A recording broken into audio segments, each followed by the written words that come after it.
咁3個異常就係心跳快咗啦，嗰個叫咩啊？呼吸啊，呼吸頻率又高啦。咁跟住仲有就係我嘅體溫比正常高。咁原來我發燒，咁起身我已經覺得哇，周身唔舒服，呢度又痛，嗰度又冤，成身都唔舒服。咁我已經諗緊唔知今日可唔可以出席咧？咁我就喺祈禱入邊啦，咁有祈禱，咁跟住我就諗起攞支祝福棒出嚟碌下先，咁我就一路碌，哇碌完條頸啊、頭啊呢啲位好痛，跟住碌完之後咧越嚟越冤，跟住咧就發覺有用啊，跟住就慢慢散。咁跟住，其實朝頭早我係微燒嘅啫，但係到夜晚我係高燒咗，係38.2度。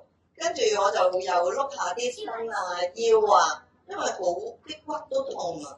咁跟住咁啱，蔡牧師又打電話俾我哋，咁跟住佢就知道，我本來都冇諗住講，因為唔係我聽嘅，我老公聽嘅。咁突然間我老公就話俾蔡牧師知。阿波唔知聽日嚟唔嚟到㗎？如果佢發燒咧，佢就唔會嚟㗎啦。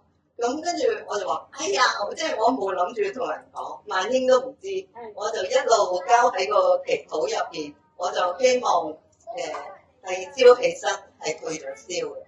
咁我只係期望退燒啫。咁跟住今次蔡牧師同我哋祈完禱，咁我就嗰晚亦都碌完好舒服。咁我就瞓覺，瞓得好好。今朝好奇妙，我唔止退咗燒，我連頭重都冇，真係好似好開心、好輕盈咁樣可以跳。